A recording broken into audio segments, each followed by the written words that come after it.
Dr.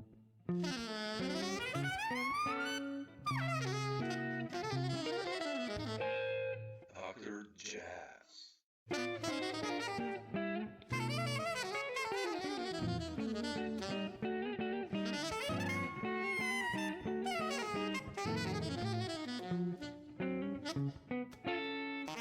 But yeah, I'll just jump in and Jazz.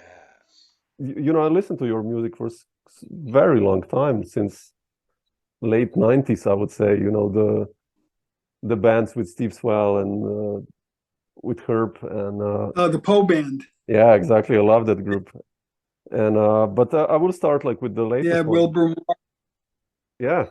Okay.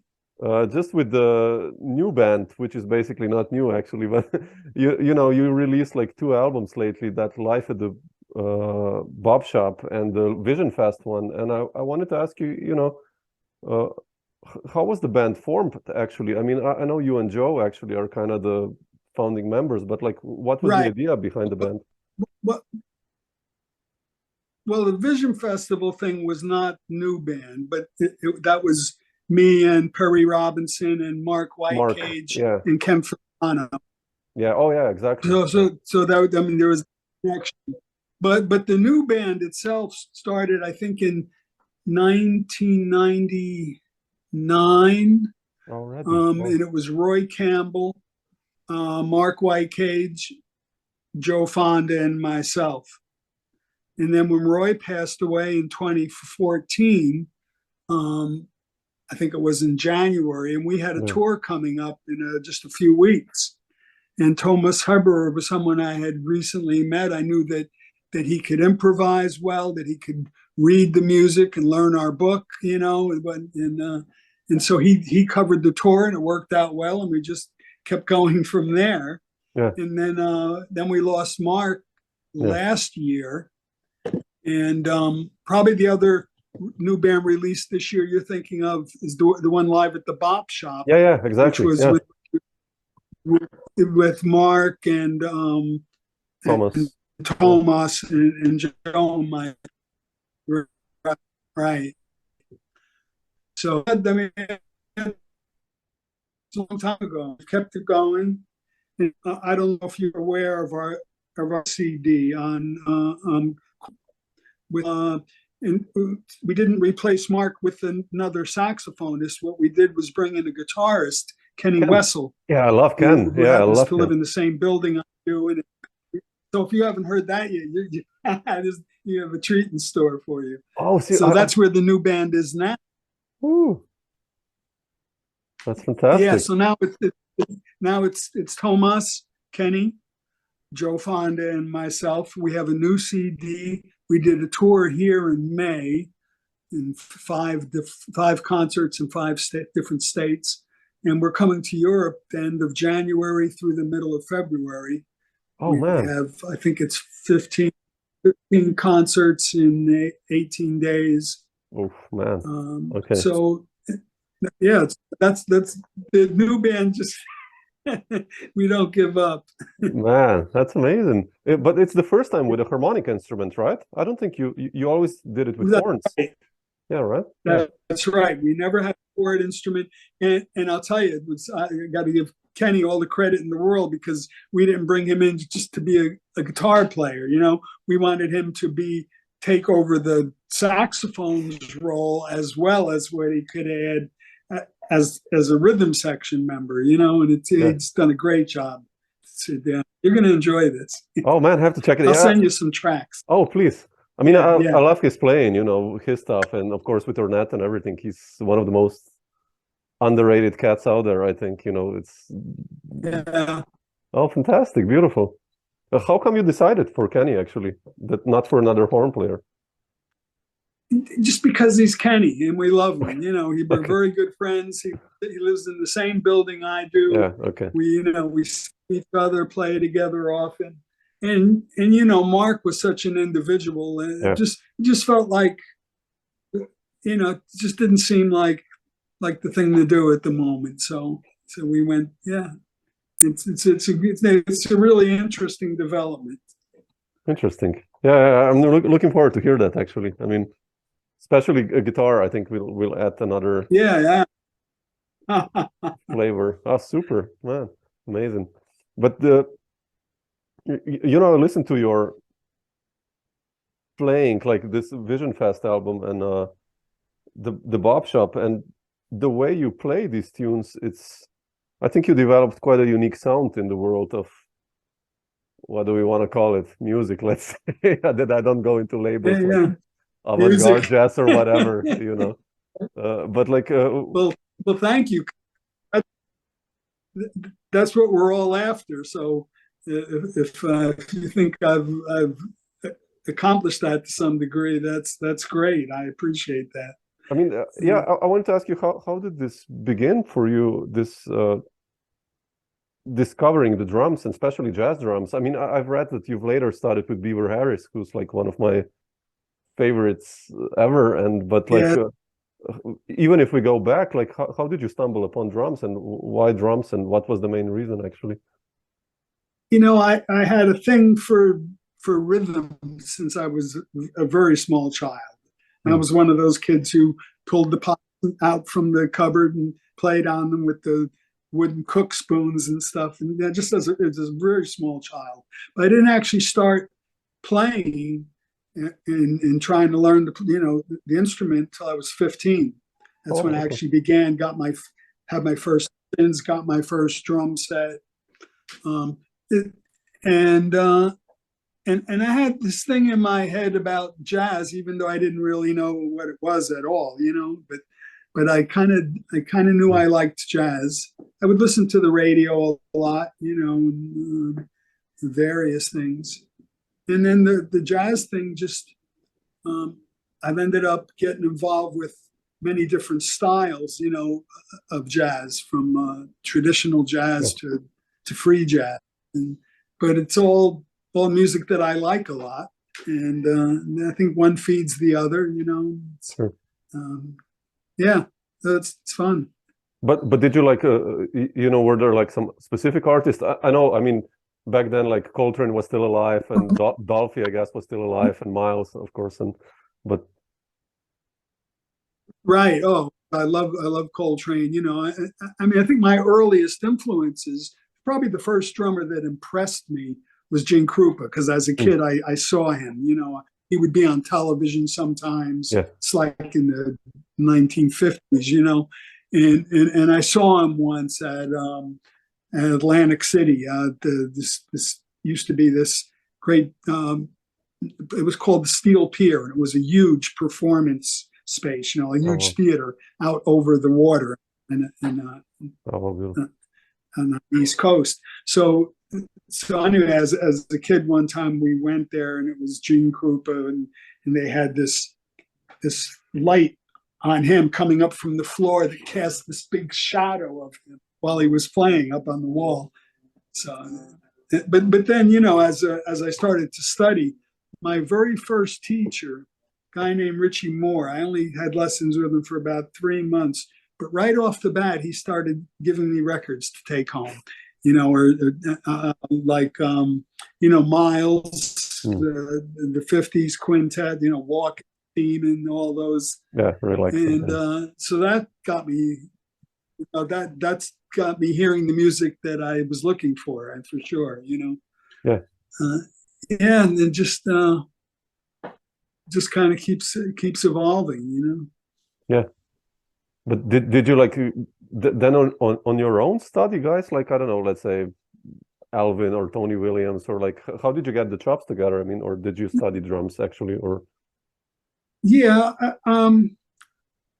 I was always studying with, taking lessons and playing, and playing with records, and playing with people. Yeah. I mean, I always made it a point.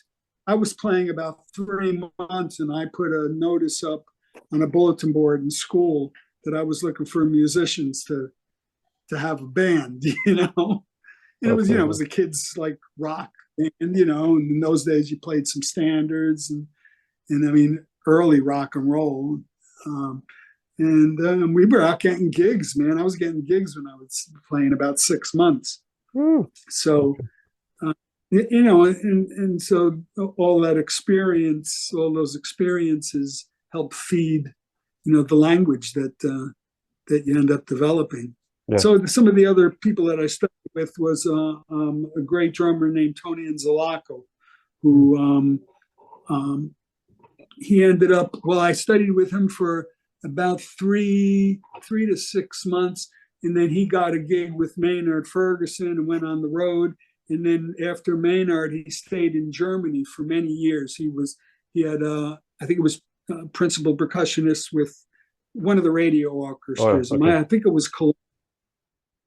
So just as I got going with him, so I had two teachers that I didn't get to stay with very long, who really were pointing me in the right direction. But the first time we moved, and then Tony went away. So then I studied with a guy named Sam Milano for a couple of years, who he wrote a lot of drum method books back in the 60s, and I had a few with him, and so I just went and studied with him, and you know, I got a lot out of it, but I think I probably stayed there too long because it wasn't really it wasn't focused on the music. You know, it was about being able to read and chops and all that. But you know, you get one part now, another part another time. You know? Yeah. And you mentioned Beaver. I mean, when I met Beaver, that's a whole story in itself. Oh, please, yeah.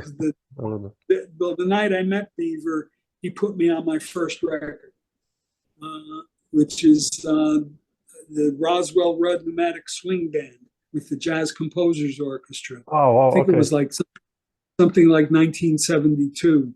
Well, already, okay. And I was living in New York City, probably maybe in Brooklyn at the time, and I was very close with Sheila Jordan. I was playing with her and hanging out a lot. And she called one night and said, "Hey, I'm doing something with Roswell. You want to come?" And I said, "Yeah, sure." And it was at NYU Loeb Student Center, and it was a rehearsal of the Jazz Composers Orchestra doing Roswell's music. It was about a 30-piece orchestra. It was open to the public. It was free to the public, and it was packed, you know, and open rehearsal. So I met Beaver in the men's room, and we started talking, and you know, I told him that I had been listening to a Roswell record everywhere that he's on, and I told him that my first reaction when I heard it was, "Gee, who are those two drummers?" And I went and looked, and they were him. So he kept talking to me, you know, asking me what I'm listening to, what I'm practicing. And somebody came in and said, "Beaver, you know, they're ready for you." He said, "Okay, I'll be right there." Kept talking to me. Somebody else came in, get him. "Okay, I'll be right." Kept talking to me. The third person came in to get him. He said, "Oh, listen, I got to do something. Why don't you go play the next tune?" And as it turned out, for my good fortune, it was a ballad that was the tune Sheila was going to be singing. And so, you know, it's simple. I couldn't do much damage. Exactly. And then afterwards, he said, "Yeah, beautiful. Come back." He said, "Beautiful. Come back tomorrow and record it." And that's the first record I'm on. Then I just started hanging out with him whenever he wasn't on the road. We would get together every morning and practice together on practice pads for a while, and then go up to Harlem. Gracia Moncur had a space at that time called Space Station, and Beaver and Gratian and Dave Burrell, Jimmy Garrison, those guys would all be hanging out there part of the day, talking, playing, and you know, it was supposed to have been a community music center, but nobody ever really came. You know, there was supposed to be, you know, lessons and workshops, but it seemed to be just hanging. It was great for me. I was the hangee. So that's basically that story. You know, hung out with Beaver for we were very close. I never took really lessons from him, yeah. but he laid things on all the time, you know, and I would be with him. It was really like an old-fashioned apprenticeship. You know, I had a car, I would drive him to his gigs, help him with the drums. He'd have somebody to talk to. I'd set up the drums. I'd sit there and watch. He'd let me play sometimes, you know, so it was like that. That's old school. So that was, yeah, godsend. Yeah, but that's fantastic. Yeah, it's the best way to learn, actually, right? Yeah. You mentioned your first record with Roswell. Like, how was the scene? You know, in New York, this early 70s and mid 70s. Who were the first connections that you started to make musically? I mean, you mentioned Sheila and. Right. You know, Sheila was a real mentor to me. I mean, she opened a lot of doors like that. She took me one time to. There's a church. Let me give you a little background. There's a church in New York called St. Peter's, which you may well have heard of. It was known as the Jazz Church, and there was a pastor there who was really the real deal, John Genzel, for decades.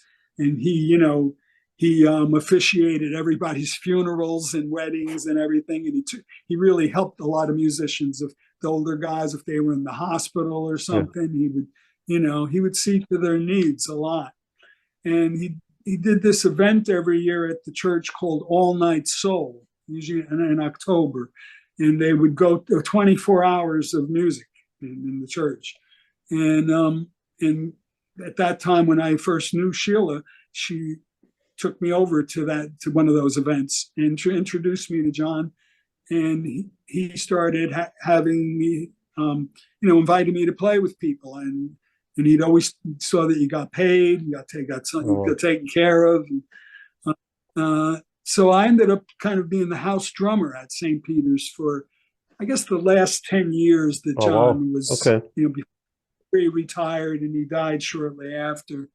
But it was, so I would do these events, and play with a lot of different people.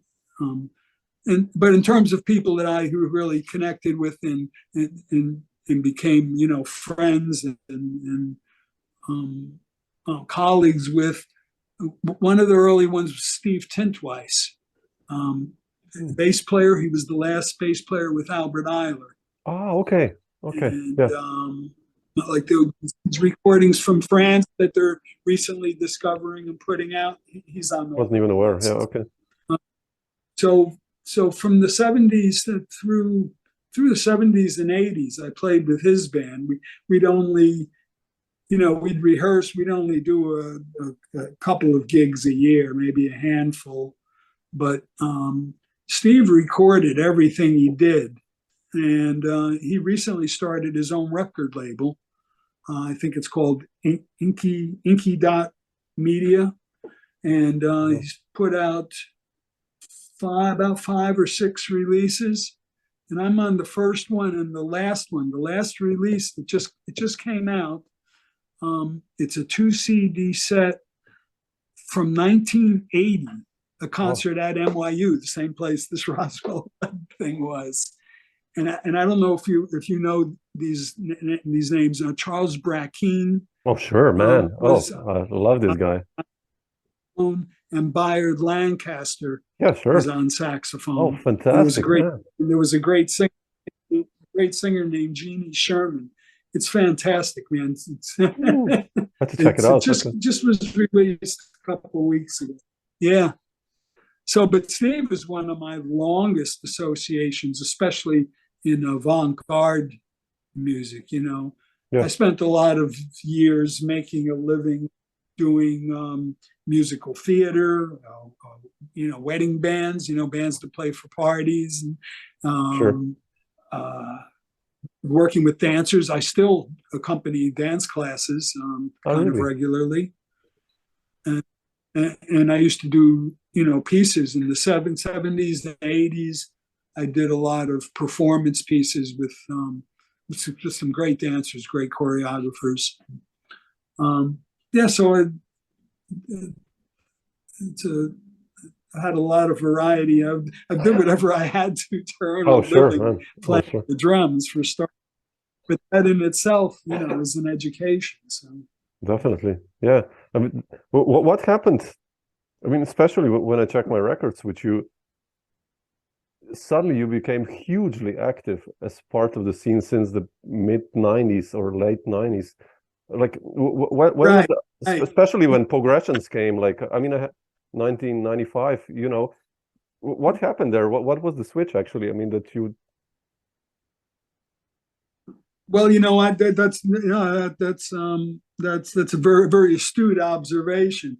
I was doing exactly what I just described. I was making a living doing musical theater and accompanying dance classes and giving lessons and sort of general music business work, right?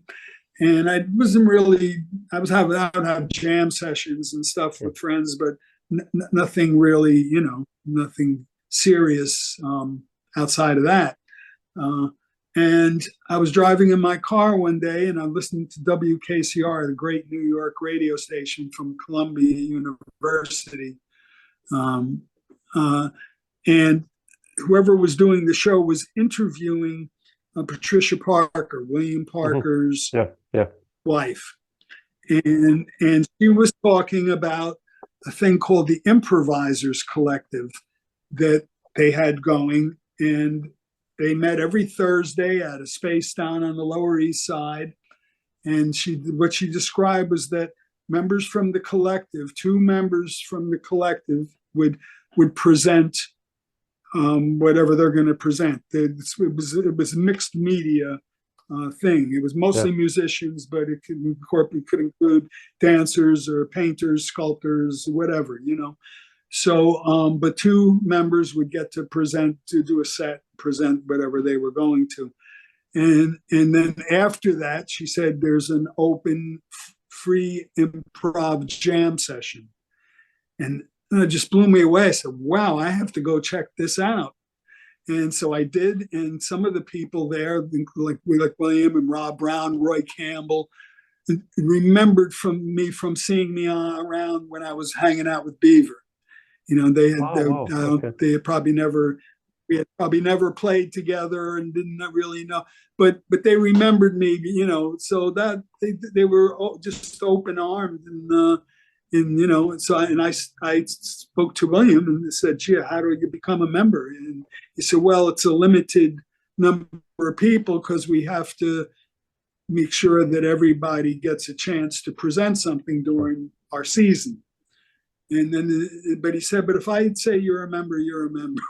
So in the next year, they invited me to be a member. And that led to PoGressions was the concert I did. My first concert I did as a member of the collective. And I put the band together based on mostly people who I knew from the past. Herb and I knew each other from doing like wedding type gigs in New Jersey. Both lived in New Jersey. And I didn't know about his creative side, but he was somebody I knew. And Perry Robinson I had known for ages originally through Sheila. And Steve and I met in college. We were in college at the same time. I'm a little older, but we were, we got there at the same time. And so the only other thing was bass, and I had called Patricia and asked her if William was available. And he was going to be out of town, she said, and asked me if I knew Wilber, and I didn't. And she said, well, try Wilber. And so that's how I put it together.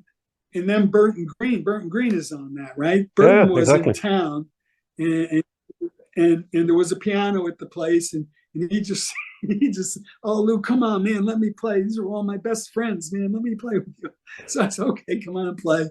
And then it happened to get recorded. I didn't even know it was getting, they were doing an archival recording. And when I got I can't remember the recordist's name right now, but he did a great job. And when I sent it to me, made cassettes and sent them to all the guys.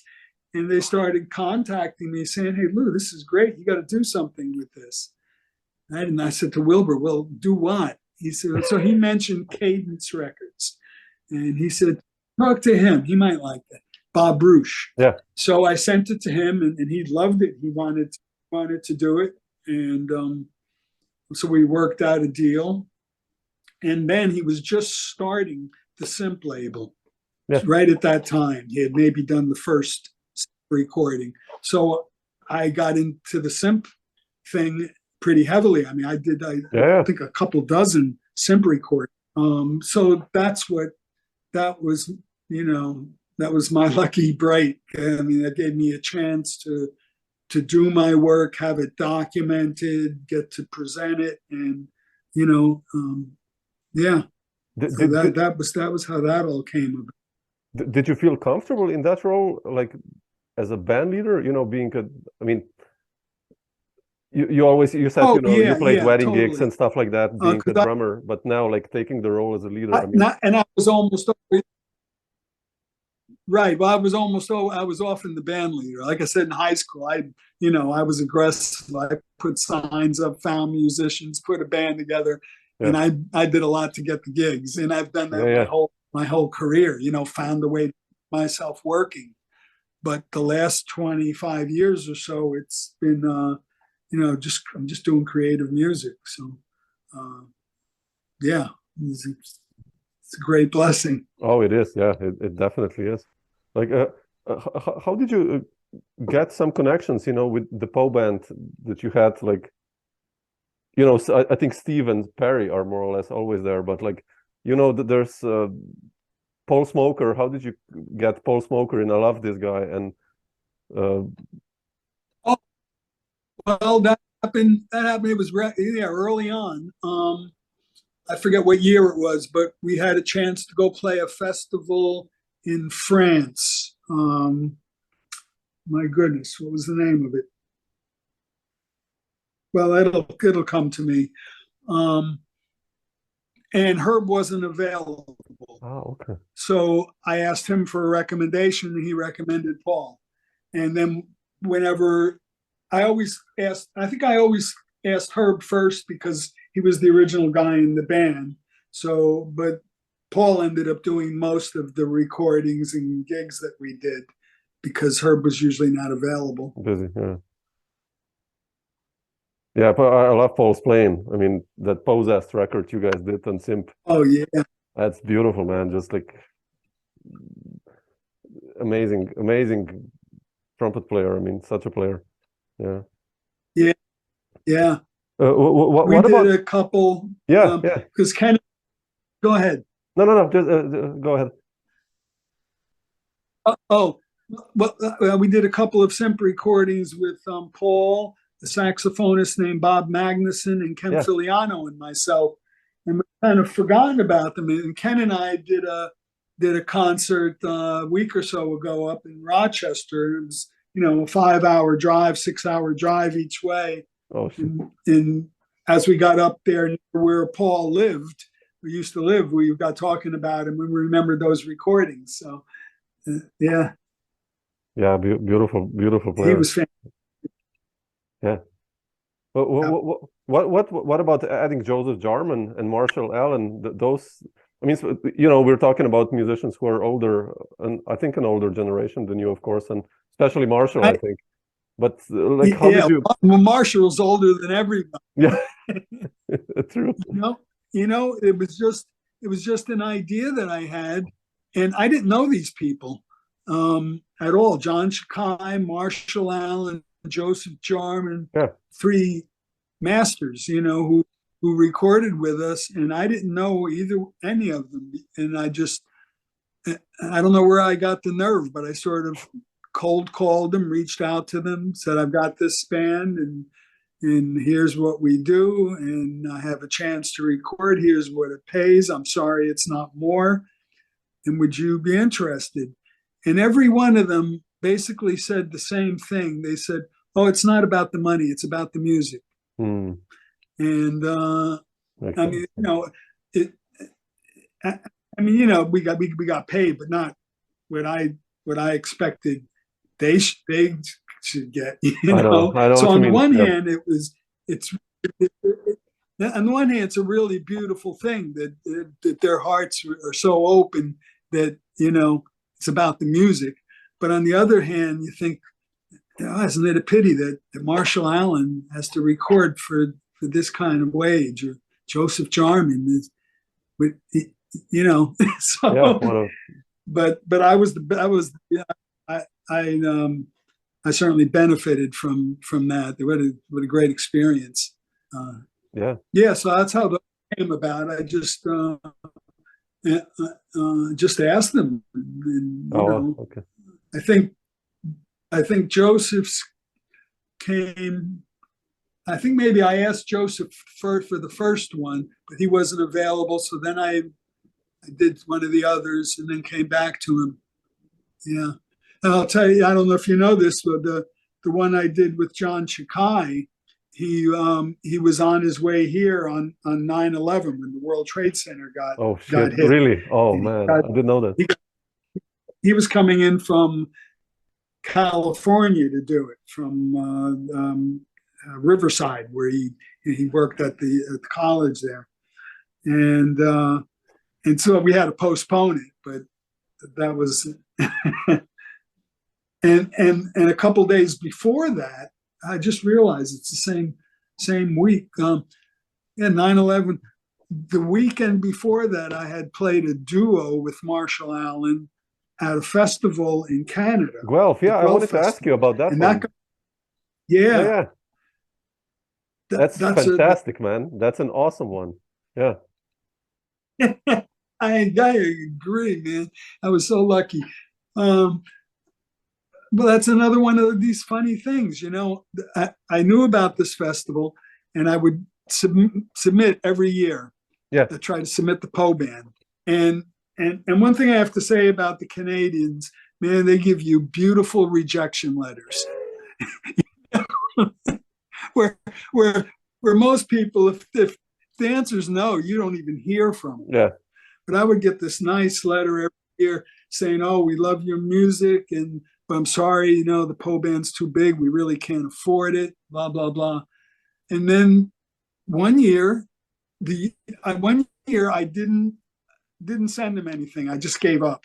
And they contacted me and they said, "Hey, would you be interested in doing a duo with Marshall at the festival?" And I remember I said, "Yeah, sure, but I don't know if he'll want to do a duo with the crazy drummer." And they said, "Oh, no, we already asked him." He was going to be there with the orchestra anyway. And I guess because he had played with the Po band, they made that connection. So that was very cool. Did you already play, like, I guess you did, like, a drum, duos with saxophone players, but like, did you guys talk about what to do, or was no, didn't talk about it at all. But I've done a lot of duo playing with saxophone players. Yeah, sure. Because it was often the easiest thing to do and just play free. It's easy to get a saxophone. A lot easier to get a saxophone player than a bass player, for example. True. At least here. Yeah, definitely. Yeah. We just played. I have a funny memory about that too. We did the first piece, and when we finished, I heard Marshall breathing very, very heavily, like wheezing. And I thought to myself, God, I better take it easy. I don't want to be known as the guy who killed Marshall on the bandstand. So the next piece, I played gently and sort of took it to an ending at some point that I guess was too early. And Marshall turned to me and said, "So are we playing little ditties now?" That's a cool one. I love that. Got it. Yeah, I wanted to ask you also about your connection with European players. You played like with Fred Van Hove, I know, and Gunther Hampel and so many other guys. How did this connection with Europe begin, and European improvisers? That's another story. Yeah. my first time ever in Europe was in 1989 with an American Dixieland band. Wow, really? And yeah, and in fact, there's a video from a concert we did in Dresden. And so it was still East Germany then. You know, Yeah. it was about 6 months before reunification. And there's a video online. It was the Warren Vacher Senior Syncopate in 7. Wow, okay. You may know Warren Vacher. I know Warren. Yeah, I know him. Yeah. The trumpet player. Yeah. This was his dad who played bass. So anyway, I got the opportunity to do that, and I wanted to I always wanted to get to Europe, and so I went, and the tour had some problems, but we had 2 concerts in the East. One was in East Berlin, where they held us at the border so long we didn't make the concert, but we had a great party when we got there at the and one was in Dresden at the Dixieland Festival in Dresden, which was, at least, I don't know if it still is, it was a huge event. It was one of the biggest things of the year, you know. So they had bands from 13 countries. Wow. And we did a concert the first evening in this concert hall that the TV, national TV videoed, and that's what's on YouTube now. Then the next day there was a concert in some big park, and all the bands played. It was, all day. And then there was a parade through town where they had these big flat trucks, and they would put 2 bands from 2 different countries on each truck, and they wanted you to mix and mingle, and they drove through, and there were, what I heard was there were 2 million people out in the streets to see and hear the parade. Wow. And so then after all that, at night there was a jam session in the jazz club Tona. I played there. I played there once. In the original one, or the probably the other one, yeah, the new one, yeah.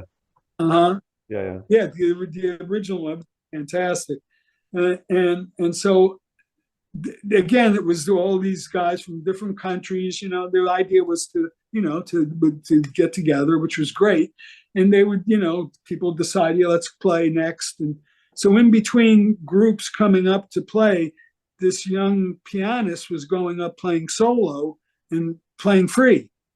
And so I thought to myself, well, I should get a piece of that. So instead of playing with the Dixieland guys, I went and played with him and all the in-between times. And we did this till 7 a.m. And so I spoke to him and his wife, and they could speak English, but he wasn't confident enough, and she was better to speak. So we exchanged information, and I started sending him letters, not even email, letters. Sure. And that worked because he could take his time reading and writing, and translate things. His English is fantastic now. In fact, he writes poetry in English.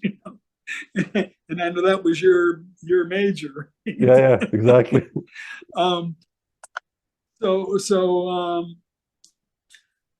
So that started my first connection with a European musician who improvised, any European musician. Yeah. So that was 89. Then I'd said I wrote to him once and said, in January it's very slow here. I never have work. If we can do some concerts, I'll come in January. And he organized, I think, 7 or 8 concerts, and they were all adventures. and we had a great time. We did a recording that we put out first on cassette, and then it got released on CD.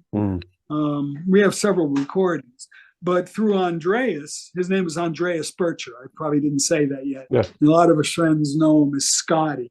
I call him Andreas because that's what they told me when I met him. Do you know him at all? Do you know? No. I know you did that record from 1990. Yeah. So through him, for example, I met the trombonist Gunther Heinz from East Germany, and through him I met Fred Van Hove, and we did some trio gigs together, piano and drums, and we did a recording that nothing. I don't know. Gunther never did anything with it. I don't know what the plan was. And then I did several duo things with Fred here. We did a festival in Cannes, and in Europe. I played his Vim festival in Antwerp.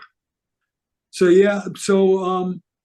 and Gunther Hampel, my connection there was through Perry Robinson. Because I had this long connection with Perry.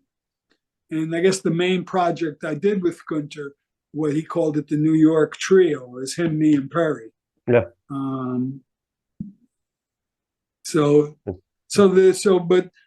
But through the Dixieland Band was how I got my feet into the European improviser scene. Yeah, interesting. Okay, yeah, I didn't know that. Okay, yeah, like you said you have in January like a 15-day tour, right? I mean, 15 gigs in 18 days. Yeah. And I wanted to ask you like a question as a musician. Like, I had like a 2-week tour now. I mean, like 17-day tour actually, like in October. And how do you keep fresh, and especially for yourself as a musician, that you stay creative, that you don't find yourself in a mode that you have a sense that you're repeating yourself, or how do you preserve that? I mean, on a long tour. Well, I mean, in a band like this where there's so much open improvisation, it's easy because you can't play the same thing because nobody else is playing the same thing they did last night, So that part's easy. I don't know. I don't have but I don't know what it's like to be touring all the time like some people do. I don't know if I could handle much of that. But by the time I started touring, I was approaching 60. And so I realized that if I'd gotten to do that in my 20s or 30s or even my 40s, it would have been, but I was well into my 50s before I started traveling with any, I mean, my first time in 89, I guess I was 42 then. And in the next 10 years, things started evolving. But I realized that at that point in my life, it wasn't the lifestyle I wanted, as a constant. I mean, I have a lot of friends who will be out for 3 weeks, home for a week, out for 3 weeks, home for a week, gone for a month. It's great musically, but I know what you mean. It's for young people. I mean, unless the work you're doing is at the economic level where you don't have to work every day for it to be profitable. Yeah, exactly. Yeah, it's interesting. This the touring business. It's like a funny beast. But and you were just out with Oh yeah, I was with Bob Moses and Ariel Anderson. Ariel, yes, I got to play with him in the 70s because of Sheila. Sheila, because he played with Sheila. They used to bring Bobo Benson and Jan Christensen. Exactly. She used to go over and do something with those guys, I think, every year. And then one year they came here. I think not all at the same. I mean, they did come all at the same time. I think Jan didn't stay long. But anyway, I ended up playing with Arnold and Bobo both Really? jamming and doing something to get it to with Sheila. Man, that's Yeah. fantastic. Yeah, I love those guys. You know, Arnold is amazing. I mean, I love Bobo as well. So, Yeah. such players. And Jon, you know, Jon was, man, one of my favorite Oh, he drummers. was amazing. Ooh. Yeah, what a loss. Yeah, such a sound, you Yeah, know. he was amazing too. He, you know, when I met him, he was. I mean, we were both kids, but he was amazing.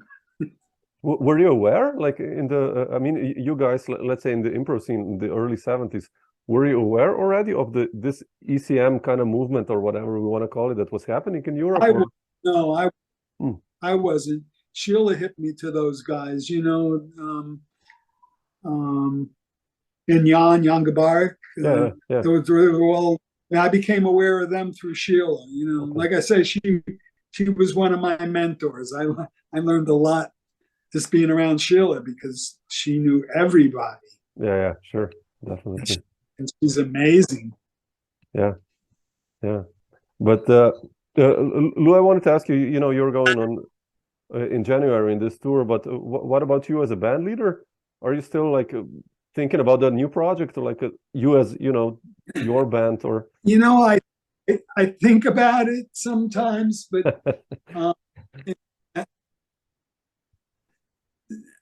I told you, you know, Ken Filiano and I were in the car a long time a week ago, and that's one of the things that I remember talking about. I said, well, you know, Ken, if you haven't noticed, I haven't done anything as a leader in a long time. Yeah. I tend to organize cooperative projects, you know, and if enough people cooperate, it can work. But I don't think I want the stress, the responsibility of being a leader. And I'm a good leader. I know how to keep everything organized, and I know how to look out for my people, and you know, and all that. But I don't know, man. It's a lot of work, you know. It is. Yeah. I'm 75. You know, if I had somebody handling some of that, but I mean, I used to do everything, you know, so I don't really want to do that. If I get to play, you know, here and there and make a few records, I'm content with that. You know? Yeah, I know what you mean. Friends come by and play. I know what you mean exactly. Yeah, it's a hard one. It's a hard one. Yeah, definitely. But cool. Yeah, I mean, yeah. When I was younger, I had more, you know, more of that push, you know, that drive. But I think it worked out great. Oh man, you've done so much music. At least through my whole, through my whole musical journeys so far.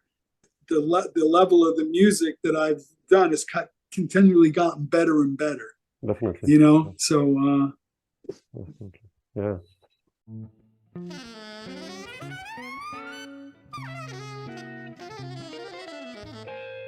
Dr. Jazz.